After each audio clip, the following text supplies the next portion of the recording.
نبی علیه الصلاۃ والسلام یو ځل صحابه کرامو ته فرمایل وی تیر امتونو کې یو سړی و او هغه چې وفات کېدو ډېر یو عجیبه وصیت وکړو. وجه دا وه چې هغه ټول خپل ژوند په ګناهونو کې تیر کړی و. هغه چېرته په ځوانۍ کې په ژوند کې نیک کار نه و کړی. نو چې کله وفات کېدو نو بچي راغونډ کړو او بچو ته یو ډېر عجیبه وصیت وکړو. وصیت یې دا وکړو وی کله چې زه مړ شم که نه نو زما دا جسم او زما دا بدن به په اور کې وسوځي. اوس بچي مې حیرانه شو چې یاره مسلمان خو په اور کې نه سوځلی کېږي. په اور کې خلک اندوان دا اندوان چې دا په اور کې سېځي خپل ځانونه. مسلمان خو په اور کې نه سېځلی کېږي. زمونږ بابا څنګه عجیبه وصیت وکړو چېرته دین یې بدل کړی دی. کو هغه چې زه مړ شم نو ما به په اور کې سېځئ. نو بچو ته نه تپوس وکړو وی بابا ولې دې په اور کې وسېځو وجه څه ده؟ نو ډېر عجیبه جواب یې ورکړو. عجیبه جواب یې دا ورکړو وی ما ته پته ده چې ما په ژوند کې چېرته نیکي نه ده کړې. ما ته پته ده چې ما په ژوند کې چېرته ښه کار نه دی کړی. زه یریږم کو چېرته الله تبارک وتعالی په ما باندې قادر شو او زه را ژوندی کړم دوباره وی داسې سزا او داسې عذاب به راکړي چې په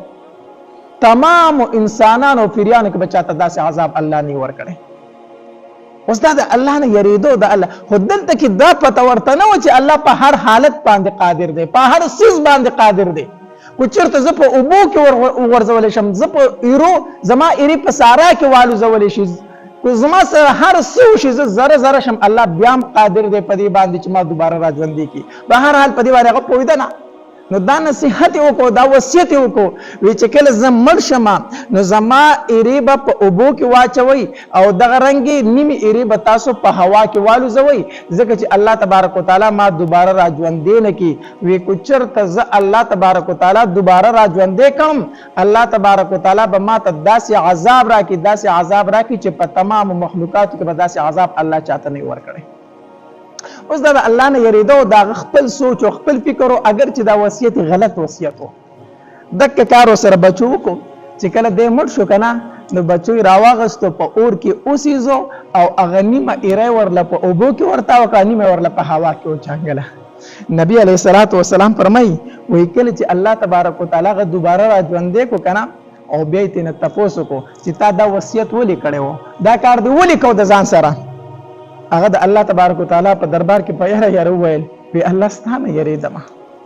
الله ستا نه یریدم. الله ما وی کو ته مې ځان مخې ته ودرئ ته به مال داسې عذاب راکئ چې په تمام مخلوقاتو کې به چاته ورنه کړي. الله زه یریدم ستا نه. الله تبارک وتعالی فرمایل ښه ما نه یریدې ځکه دې دا کار کو، الله ستا نه یریدم، ډېر ګناهونه مې کړي خو ستا نه یریدم. نبی علیه الصلاۃ والسلام فرمایل وی الله تبارک وتعالی دغه انسان ته مغفرت الله تبارک وتعالی ورته بخښنه وکړه. ګوره ما درته وویل اگر چې دا وصیت صحیح نه و ټیک نه و ولې د ده خو پته ورته نه و چې الله تبارک وتعالی په هر څیز باندې قادر دی، په دې حالت کې ما را ژوندی کولی شي، خو دا وصیت یې کړی د الله د یرې د وجې نه. اصل څیز چې دی اصل څیز هغه د الله تبارک وتعالی نه یره ده په زړه کې. ځکه چې ته به یو ګناه د خلکو د شرم نه پرېږدې چې کله تا کې یره نه وي که نه تقوا در پکې نه وي، خشیت الهي در پکې نه وي، د خلکو په مخ کې به ګناه نه کوي خو په تنهایي کې به یې کوي ځکه د الله نه یره نشته دی. او چې کله په زړه کې د الله نه یره راله نو دغه ګناه نه بیا ته د خلکو په مخ کې کوي نه په تنهایي کې کوي ځکه ستا دا یقین دی او دا عقیده ده چې اگر چې نور څوک مې نه خو الله مې نو د الله د یرې د وجې نه بیا دا ګناه ته نه کوي. دې وجې نبي علیه الصلاۃ والسلام فرمایي وایي هېڅ یو عربي ته په عجمي باندې فوقیت او اوچتوالی نشته، هیڅ یو عجمي ته په عربي باندې اوچتوالی نشته، سپین ته په تور اوچتوالی نشته، تور ته په سپین اوچتوالی نشته. ها که اوچتوالی دی نو هغه په تقوا سره دی. ان اکرمکم عند الله اتقاکم، په تاسو کې عزتمن انسان هغه چې هغه د الله تبارک وتعالی نه یریږي. نو اصل سیز چې دی هغه خشیت الهي دی، هغه د الله تبارک وتعالی نه یره ده. دا په زړه کې پیدا کول غواړي، دا عقیده جوړول غواړي چې الله تبارک وتعالی په هر حالت کې مایني، په هر حالت کې مایني. رونو اصل سیز هغه تقوا ده، هغه خشیت الهي دی. معاشره به هغه نه ټیک کېږي چې کله زموږ په زړونو کې یره د الله نه پیدا شي. او یره به د الله نه څنګه پیدا کېږي؟ یره به د الله تبارک وتعالی نه داسې پیدا کېږي چې موږ ځان ته آخرت یادو. دیو جن نبی علیہ الصلوۃ والسلام فرمایلی وي تاسو قبرونو لکله کله زئی ځکه چې دا انسان ته اخرت یادای چې کله ته قبر ته لاړې او او د قتل چې ډیر طاقتور خلک ډیر زړور خلک ډیر چې ځان ته به سوي هغه د دې تور خور د لاندې پروت دی سبب هم سره د لاندې پروت دی نو زړه به دې نرمېږي نو د قران تلاوت ډیر کوا اخرت ځان ته یادوا تنهایی کې چې کینې ځان ته خپل ګناهونه را یادوا او جاړه حدیث مبارک کې راځي د دې حدیث راوی ابن عمر رضی الله تعالی عنهما دی او د بخاری شریف حدیث مبارک دی نبی علیہ الصلوۃ والسلام فرمایي وی پتیر امتونو کې درې کسان په سفر باندې تلو نو چې په سفر باندې تلو نو پلار په تیز باران راکې شو نو چې باران راکې شو دوی پنا یو غار ته واغسته غار خو په دې غرونو کې کوم غارونه دي کنه دوی غار ته نه وته چیرې دا باران ودرېږي بیا بزو نو چې دی غار ته نه وتل د قدرت جان دا و چې د باغ غاړې لوی تیګه لوی ګټ را خوشې شو درس بس د غار خولې لراغه د غار خولې بند کړ د غار خولې بالکل جوخت یو غټه تیګه یو غټ ګټ ورغه غاری بند کو دوی به دن نه گیر شو چې گیر شو صحرا دا بیابان دي سوکشته دی نه دومره طاقت پکشته دی نه چې دا ګټه د غار د خولې نه سکی ورواړوي بس په دې سوچ کې پرې وتل سحر هم دا غار زمون قبر شو خو دلته به پراته یو په دې خوشي بیابان کې زمون نه څوک خبر دي چې دې غار کې دن نه څوک دي خو پراته یو د لوړ کې او تند نه په دې ځای کې څه شو مړ شو دا زمونږه قبر دی یو بل ته ګورو د لوګي تند نه به یو نساوځي بل بوته ګوري په دې سوچ کې دي په دې فکر کې دي د یو تن په فکر پیدا شو ویاله کې یو خبر درته کوم ستاسو نه په ژوند کې یو عمل داسې شوی چې خالص د الله د رضا لپاره به تاسو کړی خپل ژوند کې سوچ وکړئ یو داسې نیکی به چېرته تاسو کړی وي چې خالص د الله د رضا لپاره هغه الله ته وسیله کوو هغه خپل عمل الله ته څه کوو وسیله کوو خپل اعمال الله ته پیش کوو وی داسې زمونږ خو به ضرور داسې یو نیک عمل شوی نه یو تن وی الله زه شپنکې سړی ما غریب سړی ما مور می دا او پلار می دا او بچی می دي الله تا ته پته ده چې زما گزاران په ګړو او بيزو باندې دی ما به ټول ورځ ګړې بيزي سره ولي او چې ما خام به کور ته لاړم نو خپل بيزي به مې ولوشلې نو لومبه به زما مور او پلار هغه به ما ته په انتظار او باغوي به ما په اوس کول چې کله باغی ماړو شو نو پس دا غیره به ما خپل بچو له بیا څور کول پي ورکول او خزه بچو ته مې چې راشه واستاسو وخره ی الله تا ته فی عالم او تا ته فتح ده یو ځل ما ګډي بيزي په سارا کې سرولي نو بس په ورشو په روانم په پانو په روانم ډېر لري لاړم ساري مې ډېر لري بوسته ګډي بيزي مې ډېر لري بوسته الله چې واپس کېدم کور ته راتلم نشپشه و نا وخت ته کور ته رسیدم نو چې کور ته رسیدم مور خپل مې راته انتظار کړو چې زمونږ بچي به اوس راشي مونږ له پي راکې خو زه رانه الله غي ود شي چې کور ته مور خپل مې شي ود شي یا الله ګډه بيزي مې اولو شلي او پي مې راوړل او د مور خپل سر ته ودرېدم ما وی اوس ود شي دي نو قرآن خو مناسب نه د ټوله ورستړي شي اوس ولا خو ورغلي ود شي دي الله دامي مناسب نه ګڼلا چې مور خپل مې څه کما را پاسوم راوي خکم او دلته می بچی را ته وږي واغوي را ته په خپو کې لغړې دل او جړلې چې مو وږي موږ له ډوډۍ راکا موږ له پي راکا الله دامي مناسب نه ګڼلا چې مور خپل می ورستی کوم بچی می مخ کې کوم دا راته مناسب نه ښکارې ده زه د مور او خپل سر ته ولاړو ما اغي ودو اغي می راوي خولنا بچی می د خپل تاویدل چې موږ له پي راکا دامي مناسب نه ګڼل چې په بچو باندې لومبه پي اوس کوم د مور خپل نه مخ کې امور خپل می را پاسولم نه غوښتل الله زور ته ولاړم دک شانتي پي په لاس کې نیول ټوله شپه ولاړم چې دی به وس راويخ شي اوس پر راويخ شي زه تام چې په وسکای الله وی راويخ نشو تر دې چې سحر شو او اغي په اوس کل اغي می ماړ کړل پس دا غینه مخبل خزي او بچول ورکړم یا الله کو دا کار مستا د رضا د پاره کړی کنه الله د اسمان خراته لګو خیا کنه الله د دې غار د خلینو دا ګټ لګلر ک الله کو دا عمل ما خالص تا د رضا د پاره کړی د بخاری شریف حدیث مبارک ته وي ګټ لګ او سړی دی ګټ لګ سیټ تشو غار په خلی کې چا ودرغه اسمان ښکارا شو هغه بل وی بل ته ویل کستا په ژوند کې هم یو نیک عمل ته بد الله درزا د پاره کړی ته الله تسکا وسیله کا هغه دیم کس وي وی الله ته په عالمي دا خبر زما ستا ترمن زراز دی الله بل څوک به معنی دی خبر کړي الله نن په د خپل مرګري خبروم د دوی په مخ کې تا ته وسیله کومه الله تا ته پتر زما د تر لور و زما سره ډیره زیاته مینه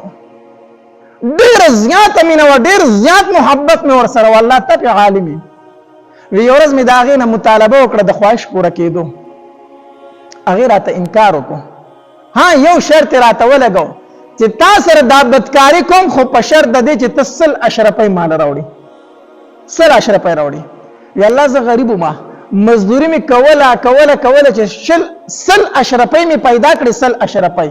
هغه تماوي چې سل اشرفي می پیدا کړی دي بیا غیر اتوي چې بس تو سواړي هغه وکمال سل اشرفي راک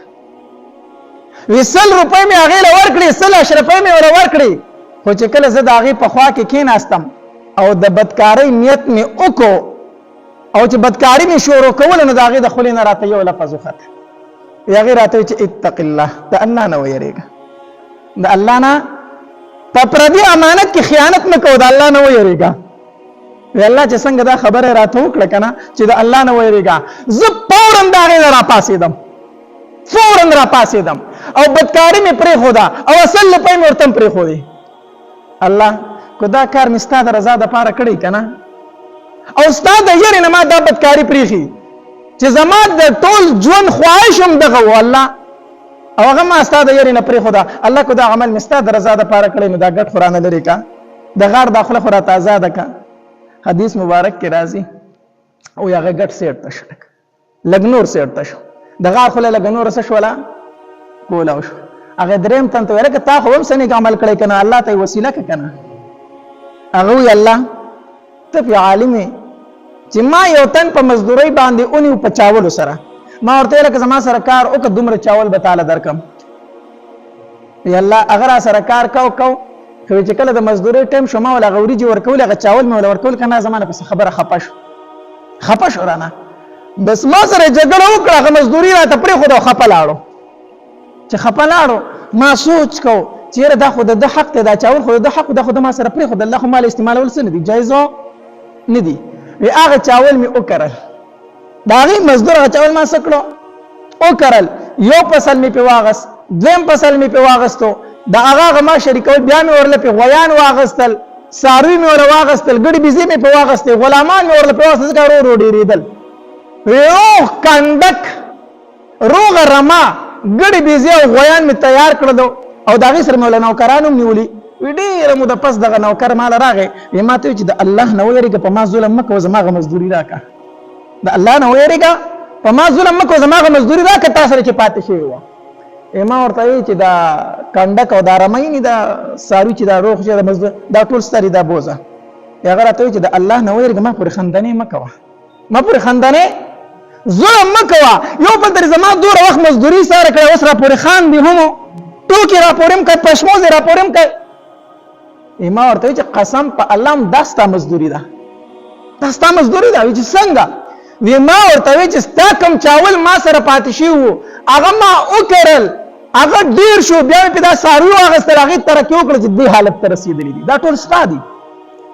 هغه ار سره روان کړ سره د مزدورانو به وستو الله کو دا عمل مستاد رضا ده پاره کړی نه دا ګټ را نه سکا حدیث مبارک کې راځي ګډ وخت یې د غار خله کوله پاتې شو د غار خلاص شولا کولاو شو غرض می دا کو چې کوچر ته په زړه کې یو حاجت وي مشکل در باندې راغله مصیبت در باندې راغله ده په ژوند کې بدر نه دومره یو نیک عمل چرته شوی په ژوند کې بدر نه څه شوی یو نیک هر انسان یو نیک عمل شوی هغه ته معلومي چیرې دا نیک عمل ما کړی او صرف خالص د الله د رضا لپاره مې کړو نور مې پکې اصلاح نو هر انسان ته دور یو نیک عمل معلومي هغه عمل الله ته وسیله کا او د الله نه خپل حاجت سکا وغواړه الله به دې دغه حاجتونه پوره کړي نو د نبی عليه الصلاه والسلام د پلار نوم عبد الله ده د مور نوم امینه ده د نیکه نوم عبد المطلب ده چې دا هم ته هر مسلمان تسوي یاد چې کله نبی عليه الصلاه والسلام نیکه خپل زویتا نکاح کولا چې دا نوم څه ده عبد الله ده عبد الله اصل کې دا عبد الله چې د نبی علیہ الصلوۃ والسلام دا پلار الله تبارک وتعالى د په دې تند کې د نبی علیہ الصلوۃ والسلام د نبوت اغه نور د هغه وخت نه ایخو د هغه وخت نه ایخو او د ډیر حسین او جمیل وو او دغه زمانه چې کوم يهودو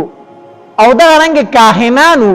هغه به دا خبر ورکو چې د عبد الله په دې تند کې د پیغمبري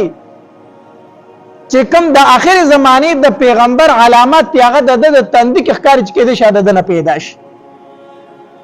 دغه داسې علامات موجود دي چې هغه ډېر د برکات علامات دي نو هر سړي دا غوښتله چې د خپل لور نکاح د خپل خور نکاح د عبد الله سره وکړي ځکه هر سړي دا غواړي چې خپل بچی ته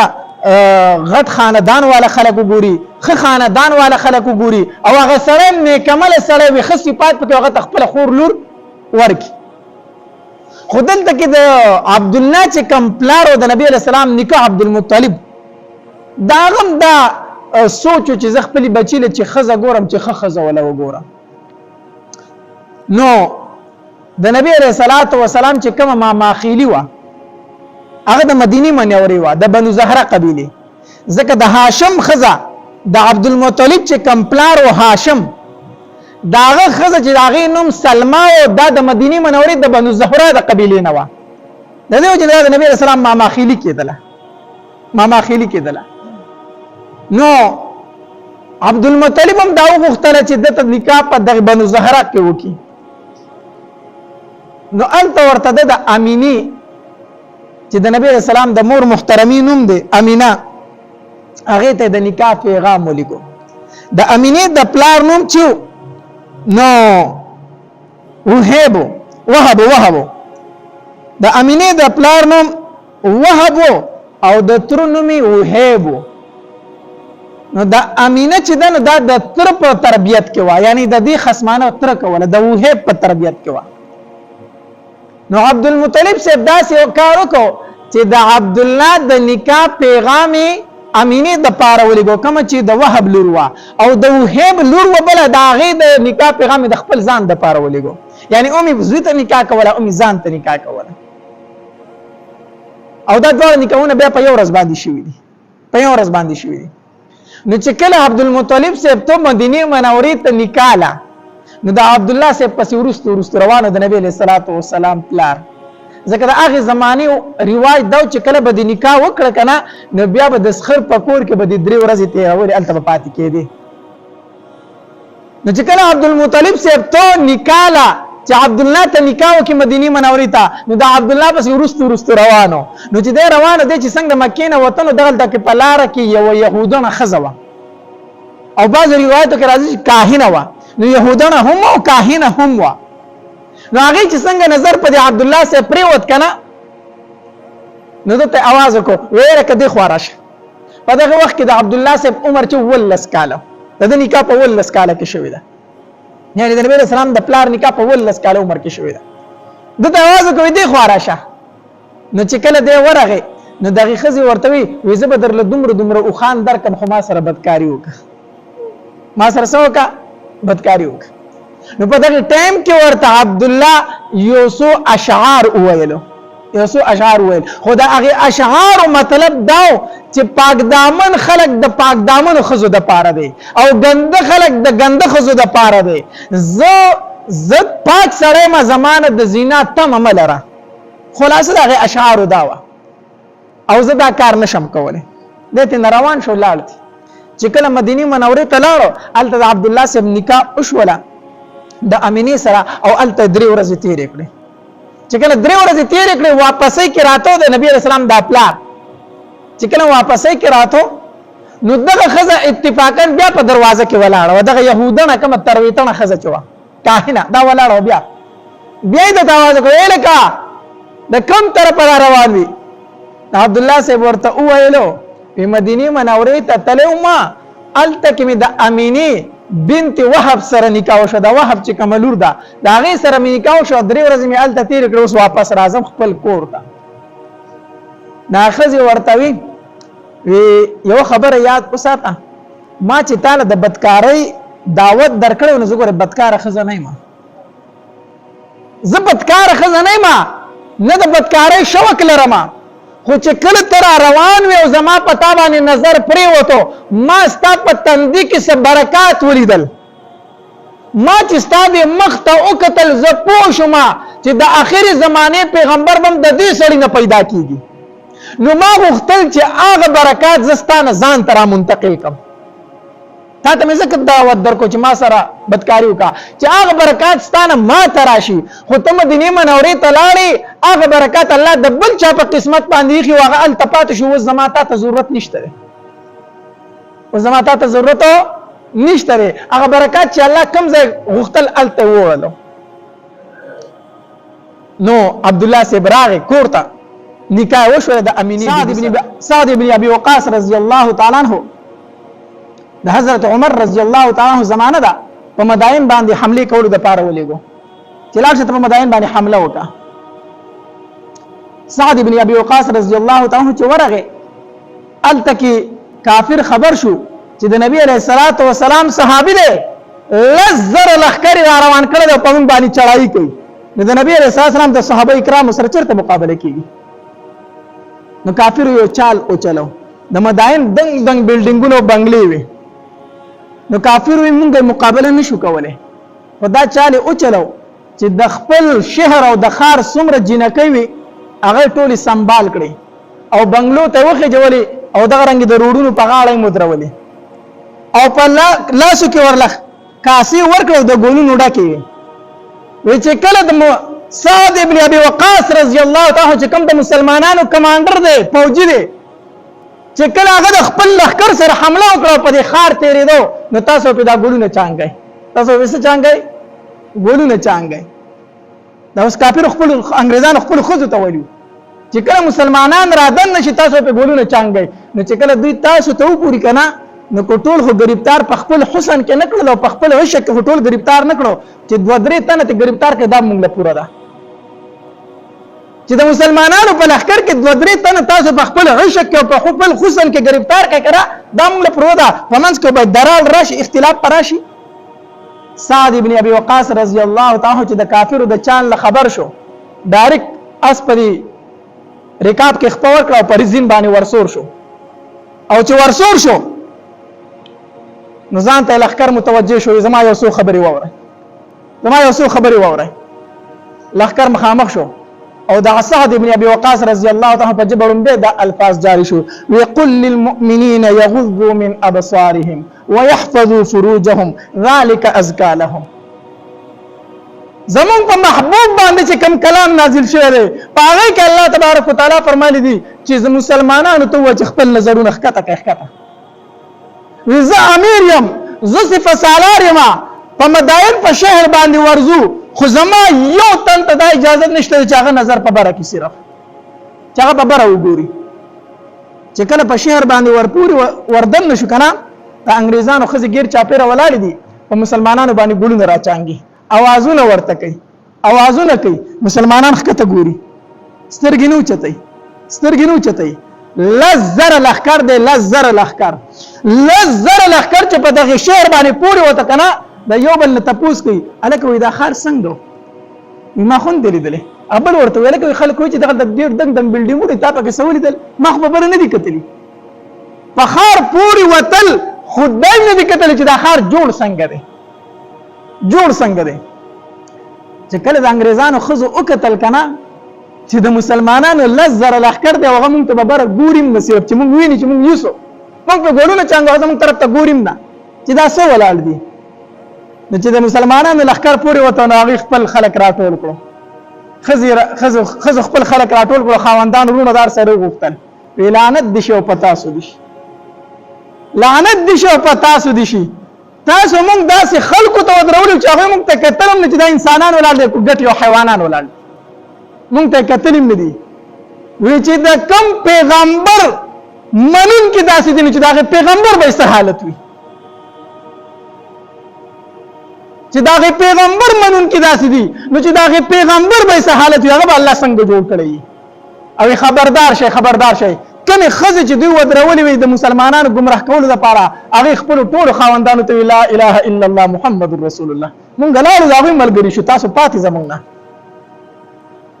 مونږ په دغه پیغمبر ایمان راوړو چې چا داسې صحابه کرام تیار کړی مسلمانانو چې فتح مونتی اسینه مونتی مسلمانانو چې فتح مونتی اسینه مونتی